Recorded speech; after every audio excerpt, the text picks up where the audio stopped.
Hey guys, so we're gonna go ahead and wait just a few more minutes for some more wonderful people to join. How you doing, Rich? I'm doing all right. How are you, man? You guys are gonna crowd around the laptop? Yeah. Oh, cozy back there. Nice. I feel so alone out in the woods here. Just like pop in like a little ghost every once in a while. To remind us how wrong we are. Yeah. I think that this is good. Yeah. Hi, Mariano. Hey, Mariano. How was Westworld? How's it going? I didn't get a chance to see it last night, so. Okay, no spoilers. We'll discuss it later. No spoilers. What is that? Westworld? Yeah, it's like HBO's attempt at what comes after Game of Thrones. Like when they can't make any more money off that franchise, they need something to replace it. Is it good? It's pretty good. I'm gonna start it. Yeah, it's amazing. I'm addicted to it. Yeah.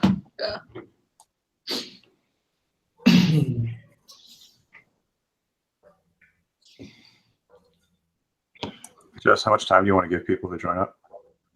So I see we have 6 really cool On It participants right now. I was thinking maybe like 2 more minutes. Is that okay? Yeah, sounds good. Yeah. Cool. Did you make a post in general?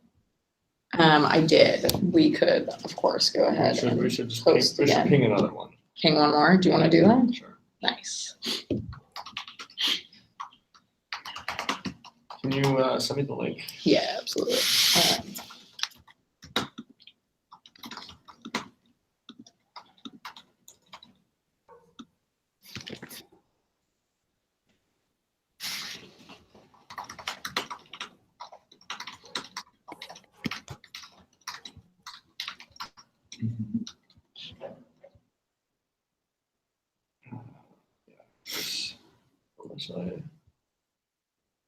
Oh, here we go. Yeah. Yeah. Awesome. Nice. Nice.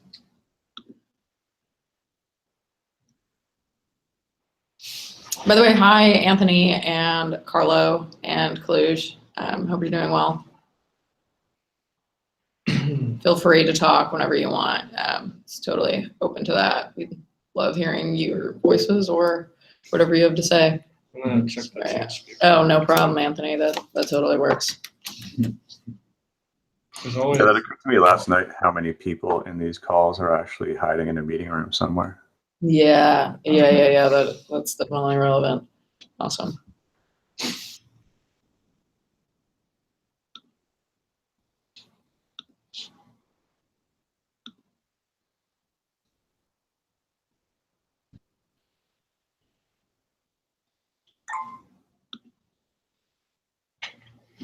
Why does my emoji get all fucked up? The hell, Rocket Chat.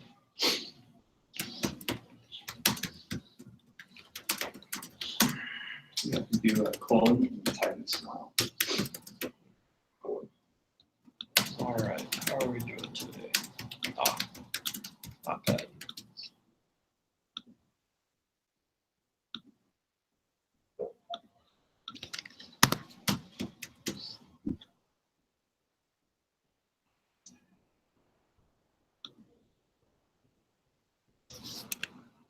Hey, Jordan. Good to see you here.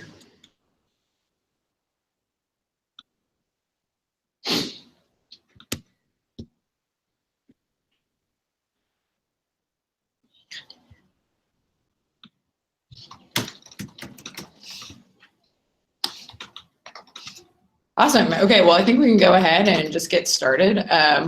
Welcome, you all. Today is June 5th, and this is a community meeting in which we are now experimenting with a new format called Google Meet, and we're super open to feedback, so please feel free to do so. But let me just jump right into the agenda here. And we're going to start by talking a little bit about our recent collaborations. We're super excited about Bifrost, which is a bit of a social impact project. It's basically a collaboration between Maker and Dether, which is a consensus project. It's based out of the Ethereum for Impact project within the consensus branch, and Bifrost is using DAI to expedite and reduce the cost of delivering cash on the ground in crisis areas or areas that are unbanked. We posted a video about that actually on our Twitter if you want to go ahead and check out and learn a bit more. We're also excited about Reloanr. It's a partnership with Lendroid. So Lendroid has launched Reloanr, which is a complementary secondary market for DAI loans. So essentially users that own DAI can now offer it at an interest that users that want to borrow DAI. And next we have partnered with Airswap. You may have seen this. We can now buy or sell MKR and DAI on this marketplace. And lastly, in terms of partnerships we're going to talk about right now, Maker has partnered with the Hydro protocol. So basically what that means is DAI is now trading on DDEX, which is a cool decentralized exchange that we're quite excited about. In terms of events, if anyone would like to participate in the Colony Hackathon, that is something going on. It's a global hackathon. It's totally online. Maker's partnered with Gitcoin to put this on. So basically, the Colony Global Hackathon is taking place starting today, June 5th to June 24th. So you can beetle hacks with these new Colony JS tools, and you'll get paid in DAI via Gitcoin.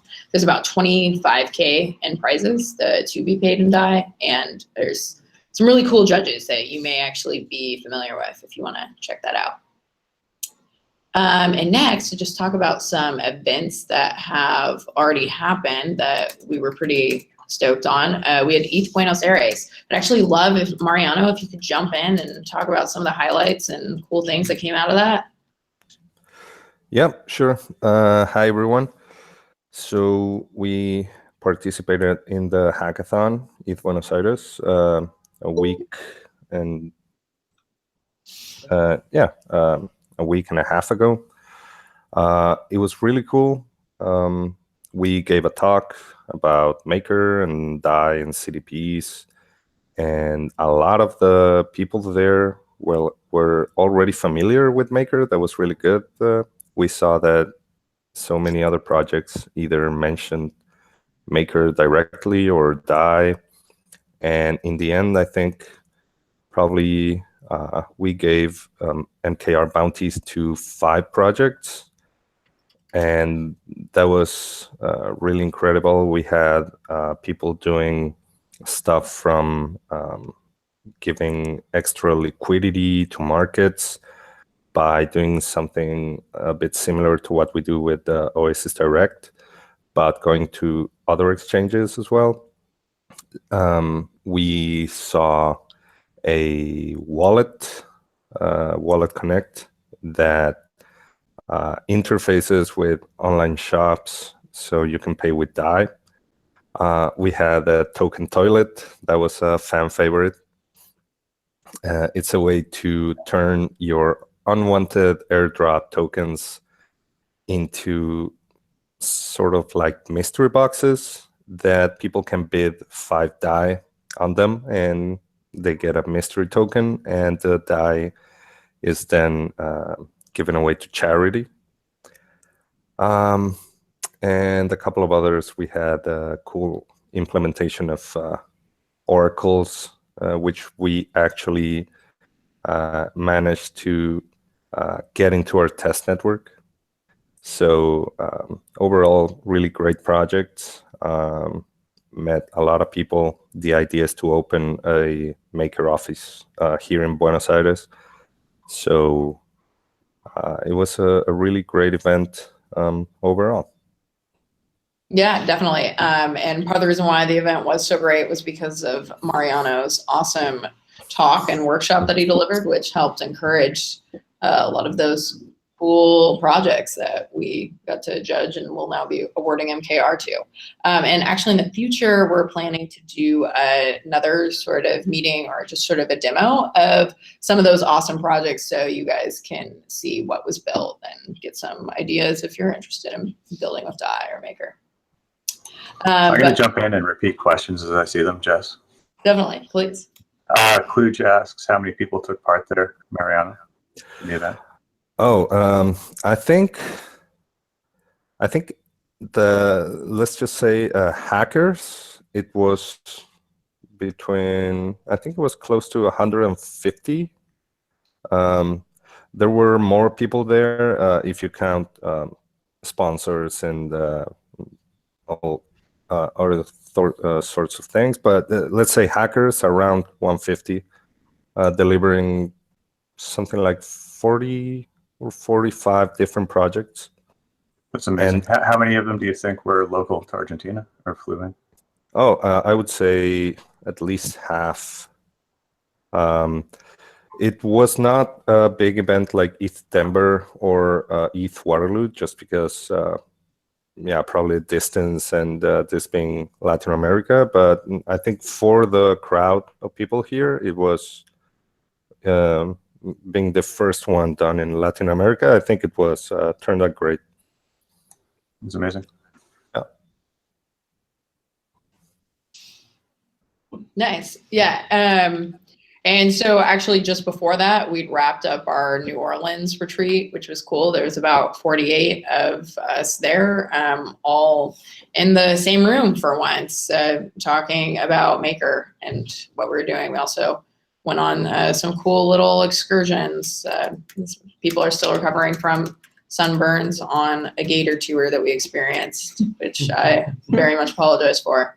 But yeah, so. I like the gator tour. Yeah, I don't know why you're apologizing. Yeah, I love that I missed it. Yeah, It looked thank really you. cool. Now I feel really stupid for liking Yeah, and then moving on from that, we've got some upcoming ETH events that we'd love to see you guys at. If you're local and in San Francisco or somewhere in Silicon Valley, we're going to be at the SF ETH Dev Meetup on Friday, June 22nd, which is happening around 6 p.m. Will last for a couple hours at PubNub. Nick here is going to do some speaking at that. And Oh, really? Okay, cool. Collaborate. Additionally, we've got some more ETH events that we'll be present at, including ETHSingapore, July 27th to the 29th, ETHIndia, August 10th to the 12th, ETHBerlin, September 7th to the 9th, and then rounding that out with ETHSanFrancisco, October 5th to the 7th. So yeah, if you guys are around, please like ping us, and we'd love to sort of arrange to talk for any of these things. But yeah, if anyone has more general questions as to what's going on with Maker, we'd love to get those questions asked around now.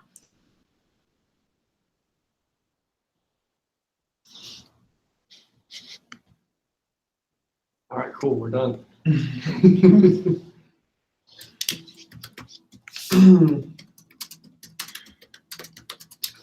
So Kluge asks, when do we get to hear details about multi-collateral DAI? I could probably jump in on that one. I can tell you, Kluge, that you're probably not going to be too enlightened by my answer. We continue to target the end of summer, so that means Q3 is when you should expect to see some developments. There's a lot of activity going on in the background. I can kind of, you have to take my word for it, but there's a significant amount of development and planning that's going into this, and a lot of overhead that might not be visible from the outside. Auditing is expensive in time and money, I guess, but mostly time is what we're concerned about. So Q3 is the target.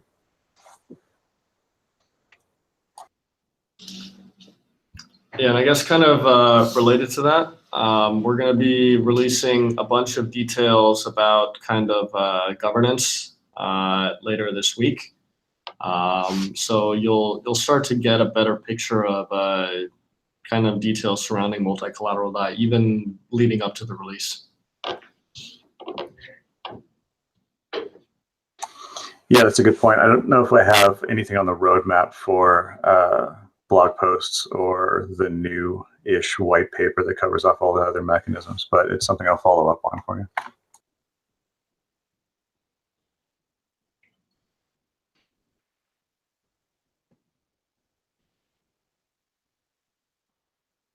So Anthony, I see a question from you. I know you guys are being asked this a lot, but how are we going with raising the debt ceiling? I can probably answer a little bit of that since I am writing the contract. So I've finished doing the testing on Coven because since voting with the NKR is complicated and we haven't really done that since we released single collateral DAI, we're going to be taking this opportunity to do a couple of things. We're going to be raising the debt ceiling.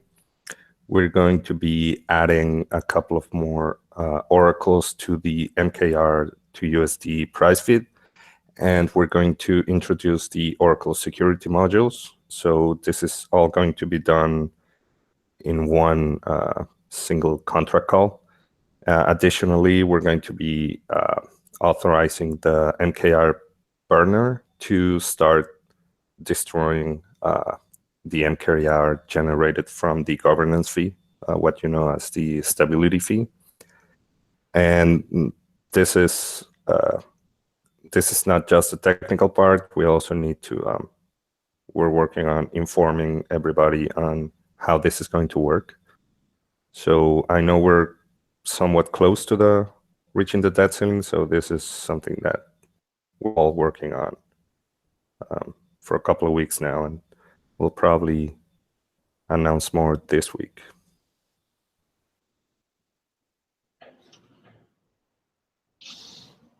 Great, thanks, Mariano.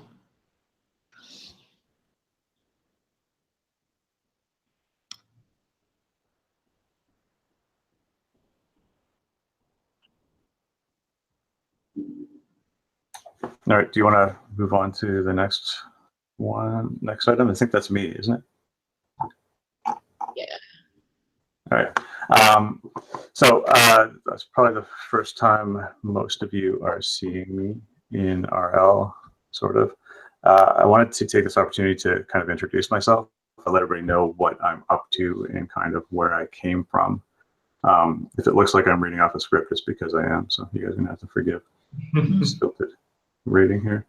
My name is Rich. I've been working for Maker for the last few months, working on a project mostly related around documentation, which means that I've been trolling through Reddit and the chats and the ancient scrolls, coming up with all the information I can find about how the infrastructure works and compiling that into an FAQ, which I've been releasing in pieces to Reddit as I've been going on. Eventually, that FAQ will reside in a place that's far more useful, but I like the idea of releasing early and often, and we've seen some really good results so far with community feedback.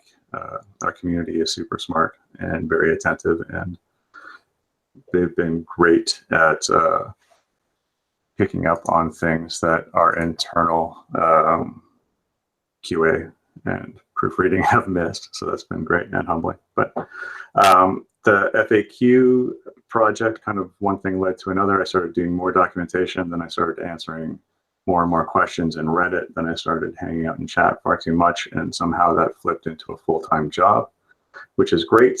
That full-time job is the technical community manager role. So that's my new gig, and it means I'm going to be focusing mainly as being the human interface between our engaged technical stakeholders and the MakerDAO Foundation itself.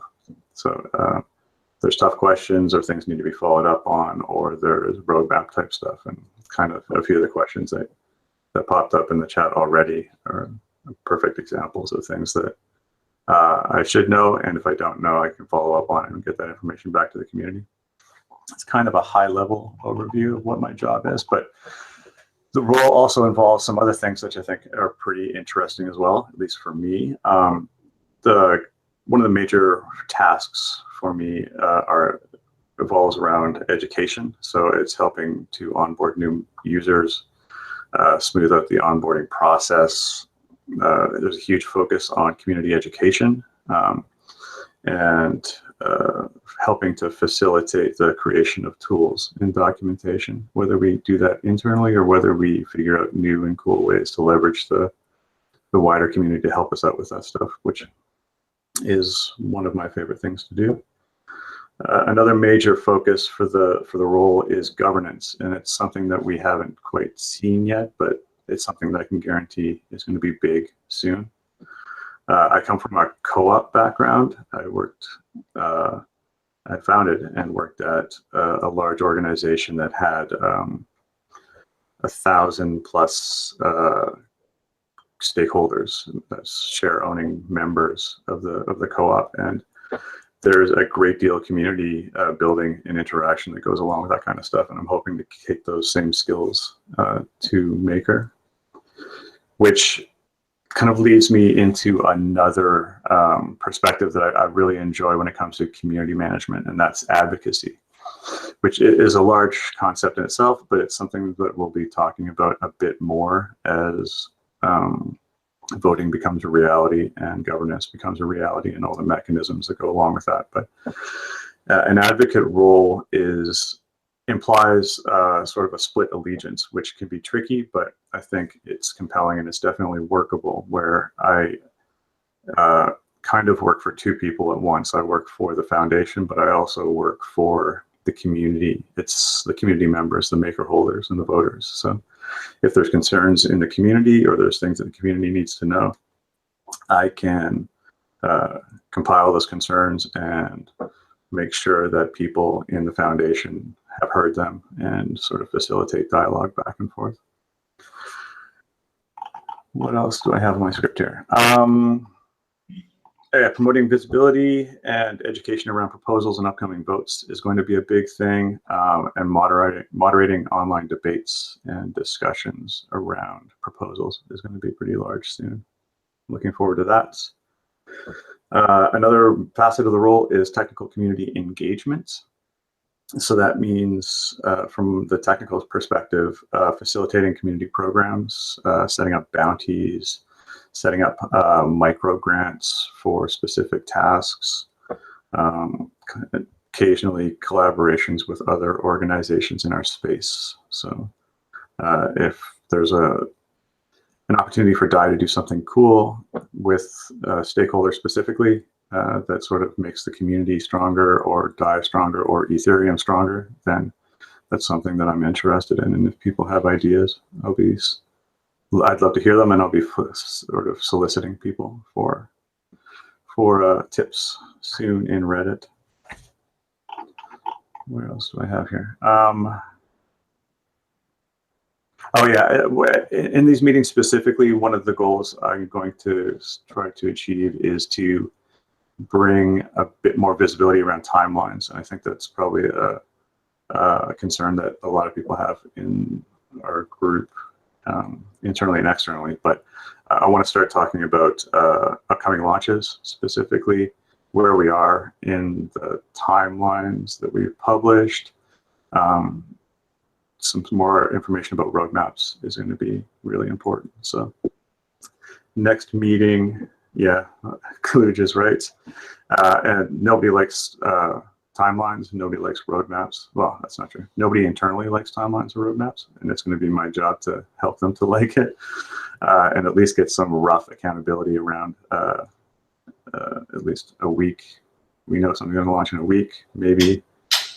Yeah, James, we're going to talk about that idea. We'll talk about, or we'll figure out what kind of specificity we can come up with timelines, and at least help shame people into launching things when they said they did. And if not, come up with a compelling excuse. I think that might be it for now. That's a lot of talking on my part. One thing I can talk about that's interesting and doesn't have anything to do with me is that we do have a launch coming up. I've been reasonably assured that we can expect to see the new Oasis DEX next week. And that means let's aim for the end of next week and be surprised if it happens sooner. I've tested it. I've been testing it. I've looked at it again last night, and it is crazy fast. And it's really impressive. So it's something to look forward to. So end of next week, the new Oasis DEX. I think that might be it for me, Jess. Awesome. Yeah, sounds good. Thanks so much, Rich. And No problems. boy, some more people joining after how great that was. Yeah, so let's move to talk to some cool special guests we have. One of those special guests being Kenton. Oh, hi, David. Nice to meet you. Hey, what's up? Hi. Yeah. Yeah, don't mind me. I'm just driving somewhere, and I didn't want to miss this meeting. Oh, no worries, no worries. It's an honor to have you here. Awesome. Ask him if he can. But if you want, do you want to like mute for just a second because Yeah, I'm trying to see how to do the. totally solid. Yep, focus on the road. Just Focus on the road. I don't know Yeah, that. I'll Pull pull over and over. play with your phone. My apologies. No, you're perfect. You're perfect. You're absolutely perfect. Cool. Where are you based out of? Where are you driving? Yeah, David, where? Right now I'm in Jersey. I'm driving between a sister business and the organization that I am running. But hold on, I have no idea how to do this on mobile. I'm so sorry for wasting your time. No, there's no problem at all. Yeah, Wonderful. it's Awesome. all an experimentation. Yeah, I really don't. Here, there is a button. No worries. No, this is being recorded, right? Yeah, it is. Oh, okay, you know what? I'm just gonna catch the recording of this. I don't want to. No, I it's can't open my mic here. yeah. That's the most entertaining thing that happened yet. Don't feel bad. Okay, cool. Well, let's talk a bit to Kenton here. So Kenton, we were super impressed with you at ETH Denver, so much so that we hired you, and now you're here with us in beautiful Santa Cruz. You want to tell us a little bit about your background? Sure. Hi, everyone. I'm Kenton. I will be with Maker this summer, working with the Oasis team, specifically on software engineering stuff, as well as operations. My background is basically I finished my 4th year in aerospace engineering over in Florida. My first 3 years I spent working on propulsion systems, liquid stuff, rockets, etc. Last summer, however, I interned at a tech startup in the Bay Area. And as you all know, there's things that are hot in the Bay at certain times, and one of those things was blockchain. So ever since then, I've been deep in the rabbit hole. I haven't really looked back since. And I met the Maker team. I saw them online here and there, but I finally met the team at ETH Denver. So happy to be here. Awesome. Cool. And actually, I think everyone would be really excited to even see a bit of what ETH Leverager is all about. So Sure. we're going to go ahead and do that for a second. I actually have the link up. Oh, nice. Yeah, so I think it is in the other thing. Cool. So let me go ahead and put this on present for us all.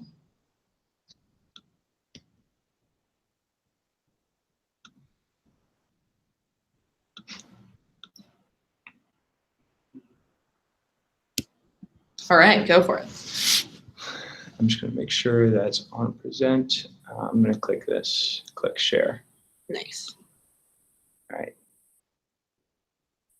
I think it's sharing, so I'm just going to continue. Please shout out if there are any issues. Okay, so basically this is something, let me just make sure this is working. So this is a tool that I helped to create at a hackathon, ETH Denver, earlier in this year. basically what it does is, or here, I'll click on it. And this is like an experimental app. I built it with Josh, Hernando, Alex, and the Maker community as a whole. Unfortunately, MetaMask is not installed here, but we could share the link above on the chat after this. We kind of helped to lay a foundation at the hackathon, and it's basically this. You send Ether to a smart contract, and it increases your margin position, or that is to say, you are using, like, you're effectively increasing the amount of money that you're playing with when you open a long position with respect to the Ether/USD market. So what this does is it takes your Ether, opens up a CDP on the Maker platform, pulls out DAI, uses that DAI to invest or to trade for more Ether, and then puts that Ether back into the CDP. We do that for several layers, and the end result is that you have a CDP that has more Ethereum than what you started with. So this can help with if you wanted to, if you were confident on the Ethereum USD price, you would go into our tool, open a position for some X amount of margin, and basically wait until you liquidate the position. Since this tool is running on Kovan, I can't really give a demo. It would take some time to make the market and make liquidity on Oasis DEX. But when you have time, you could watch the instructional video here and use the tool yourself. I'll send out updates as we further improve this tool. Please let me know if you have any questions whatsoever. Thank you. I have a question right off the bat, actually. What are your plans for the future of the leverager? Sure. So currently, as I was saying earlier, I am working with the Oasis team. And so since they have plans to integrate or to offer a margin trading feature with Oasis 2.0, I plan on helping them develop those plans.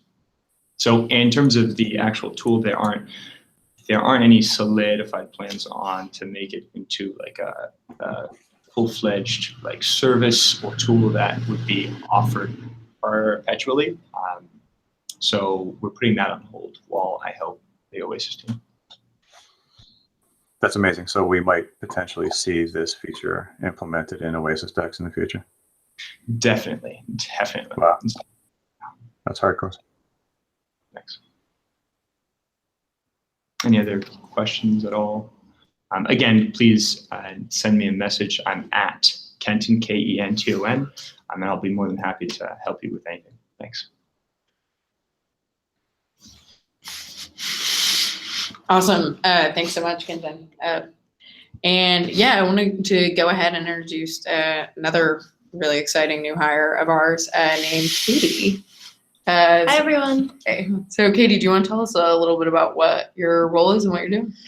Yeah, so I'm Katie. I just joined a few weeks ago. I work in a few different places. So I'm Matt's EA, and then I'm helping out with HR, onboarding, recruiting, all those types of processes. And then I'm also working on a little bit of accounting. I'm the office manager in Santa Cruz. So I have like a few different things. Oh yeah, tech ops too. Yeah, so I kind of have like a lot of different things that I'm working on. But one of the main things that I'm working on right now is recruiting. And we have a ton of roles that are open that we're trying to fill. And yeah, kind of wanted to talk about that with everyone. So we have a couple of business development roles that are open. We have account manager located here in Santa Cruz and then also in New York. We have business development associate located in the Bay Area, hopefully Santa Cruz, Copenhagen, London, Buenos Aires, and Singapore. We have community lead for Europe, which would be located in either London or Copenhagen. And then we have community lead for Latin America, which would be located in Buenos Aires. Community lead for Southeast Asia, which would be located in Singapore. We have full stack developer located in Copenhagen, junior front end developer, which would be anywhere in Europe. This could be a remote role. Senior front end developer located anywhere in Europe. Again, this is another remote role. And then senior full stack developer, product developer, which would be in Europe. And then we also have sysadmin DevOps located here in our Santa Cruz office. Hi, David. I'm going to be talking to you later this week, I think.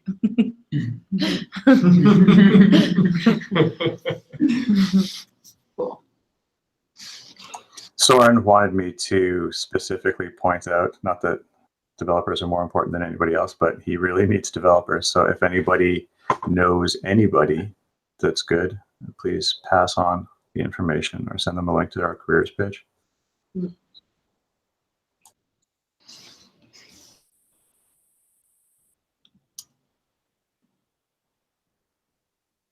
Awesome. Yes. So thank you so much, Katie. And Katie has like a really cool background too. You want to talk a little bit more about yourself at all? Sure. Yeah. So I worked at Virgin America for a while as a flight controller, which is basically like all the logistical, operational type things that happen with a flight.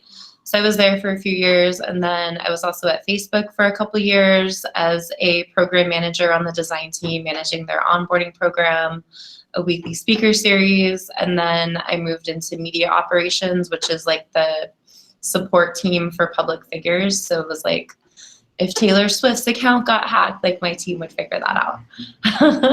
So yeah, it was really fun. Did Taylor Swift's account get hacked? I don't remember. No, I think Justin Bieber's account got hacked one time. Yeah. Well, whatever. Yeah. And then, yeah, I just joined Maker a few weeks ago and I love it. I'm super stoked to be here. Had a great time meeting the whole global team in New Orleans, and yeah, it's a really great place to be. Yeah. Awesome. Well, we're super excited to have you. Cool. And I also have Mariano listed as one of our awesome special guests. Mariano already did a great job talking about how wonderful ETH Buenos Aires went. Mariano, would you like to comment any more on the Oracle security module, or how are you doing? Yeah, I just want to clear up a couple of things about the OSM, since we're probably going to start using it very soon. So we have not been exactly secretive about our feeds, but we also have not explained very well how they work unless people come into the channel and ask about them. That's not really because of any strategy. It's just that the feeds team is small. Until recently, it was almost entirely me, and I tend to work more on the coding side and the communication side. But one thing that a lot of people ask us is how do we handle security, since oracles are basically the only piece of information that comes from the outside world into the blockchain. And there's currently two feeds, the Ether price in USD and the NKR price in USD. So in the end, it all revolves around trust. Trust in that the majority of the oracles, the players in the system, are going to behave honestly. And now we're going to be adding a second layer in between the DAI system and the price feeds, called the Oracle Security Module. And what this is going to do is allow for a 1 hour delay of the prices that get submitted into the system. So right now, whenever there's a price change, it happens automatically, and the system picks it up automatically.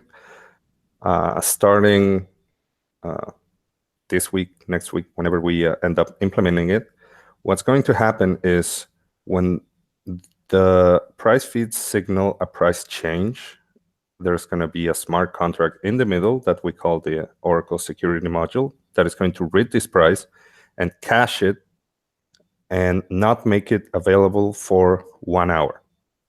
So we're going to have a team 24/7. There's always going to be a pair of eyes on a computer or on a smartphone ready to pull the plug in case they detect any malfeasance with regards to the Oracle prices.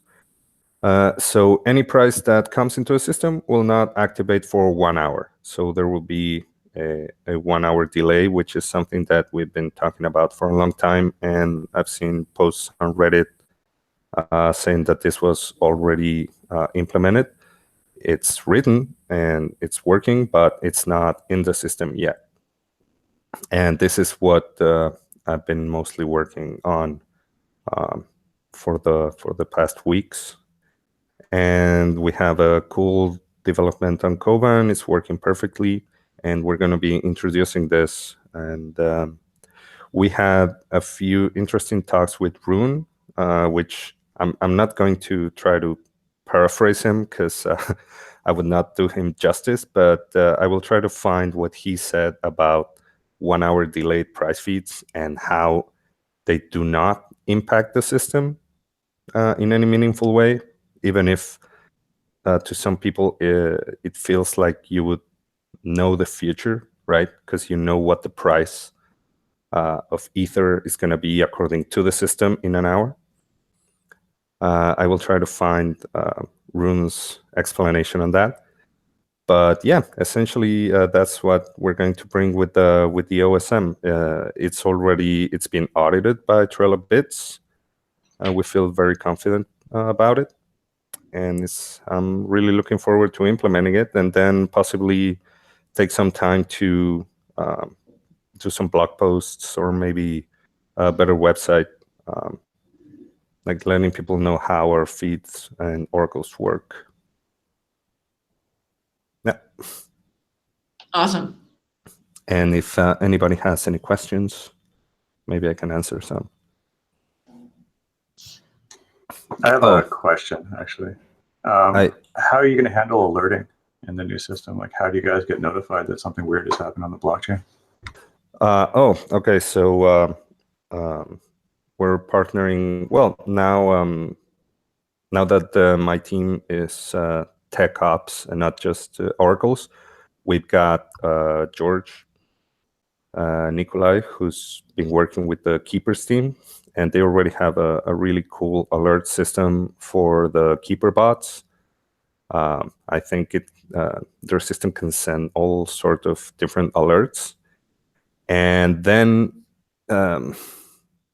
we are going to be talking with the risk team as well, because this is a little bit artisanal more than science. The volatility of Ether prices and crypto in general, how do you know when something is crashing versus malignant data, right? That's why it's problematic to say, okay, we're going to code into our oracles that the price cannot change more than certain percent in an hour. Well, what if the price really is crashing or really is mooning, right? So I think this is going to take some time to really tweak the values. At the beginning, we're going to have to be very careful about that.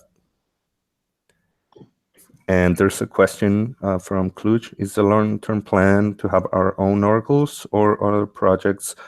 Oh, okay. So I've talked to the people from Chainlink. I've talked to Town Crier. I think they're the same guys. We also did a small partnership with the Rhombus Network. That's a combination between Consensys and Wolfram Alpha. They developed an oracle for us that we have right now on our Koban deployment. We've looked at several. Right now, When I started with feeds a year and some months ago, there was nothing that really served our needs. So everything was developed in-house.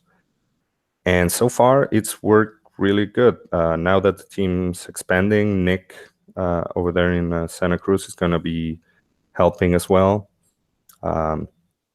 For the time being, there's no real need to go with outside projects. What we are going to do, since you mentioned Augur, we're going to be providing them with the price of rep using our technology. And the cool thing is going to be that eventually with the multi-collateral DAI, maybe we can get the teams, say, we list DDEX as a collateral. Maybe we can get DDEX to run our software, so they would be also part of the Oracle infrastructure. Like, we run it, we get the price of Ether, MKR, DAI, BTC, rep, DDEX, whatever we need. And their projects would also be running the same software. So we would be decentralizing a little bit the sources of the price feeds, but within projects in the ecosystem. So yeah, right now we're all doing everything in-house, even though I've tested the Rhombus network oracles and they work. And as I mentioned, in ETH Buenos Aires, there was a team that built their own oracle structure, and we got it working with ours. But yeah, that's the current state of oracles.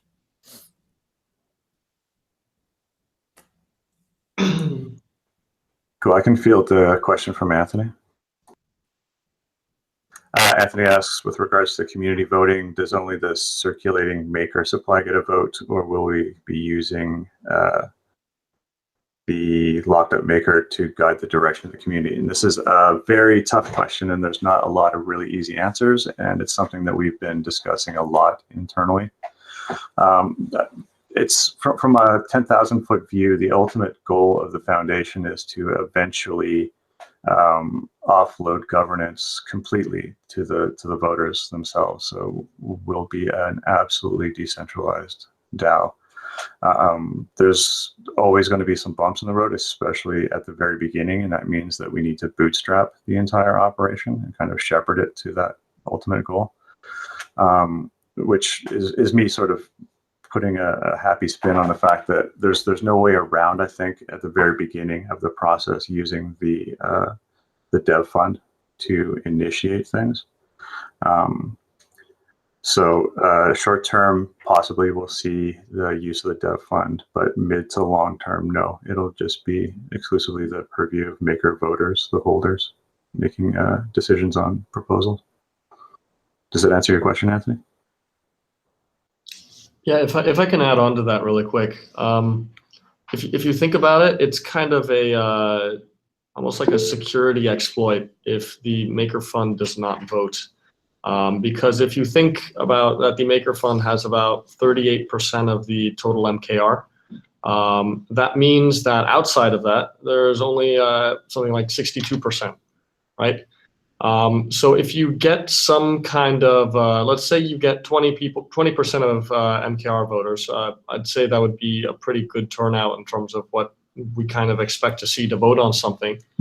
That vote can kind of be easily overturned just because of the amount of outstanding kind of MKR.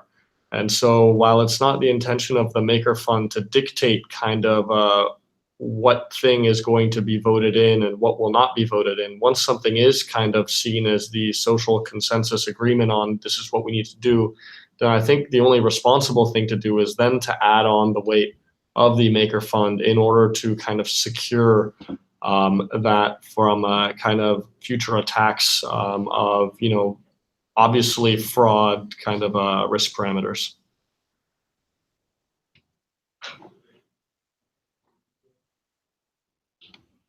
Yeah, precisely. Thanks, Nick. It's governance is a very hard problem, and it's been a hard problem for approximately 50,000 years, and we're not going to solve it in the next year.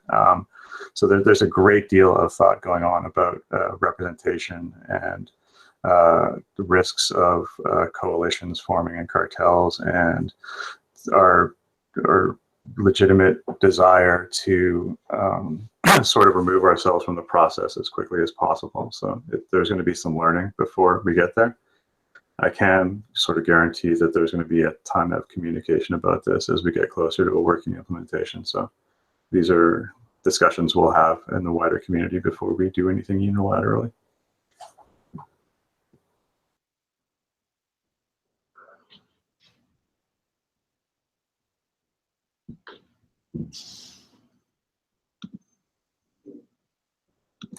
Are there any more general questions? Anything else pops to mind? You can ask, like, sky's the limit, development, governance, anything.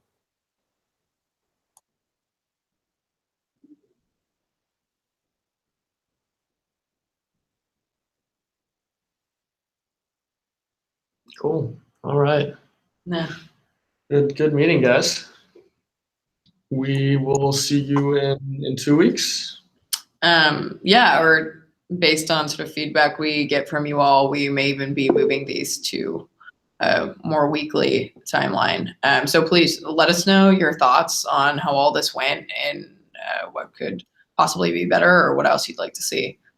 Yeah, but thanks so much for your participation and for interrupting and being around. Like, we loved it. Yeah, definitely. I agree. That's a good point, Jess. If anybody has any suggestions or some thoughts about how the meeting went and like some that hits them in the next day or hour, or feel free to add those to the Reddit thread, and we'll start gathering some ideas there, and we'll iterate this thing. I also want to know how people felt about the Google Meet option too, and whether there's something better we can use. Let us know. Cool. All right. Bye, guys. Okay. Nice to meet you all. Bye-bye. See you soon. Thanks, Mariano. Ciao. Mariano, let's get on a meeting real quick. Yeah, let's do that. Cool. Yeah. Bye-bye. Cool. Can't avoid me now.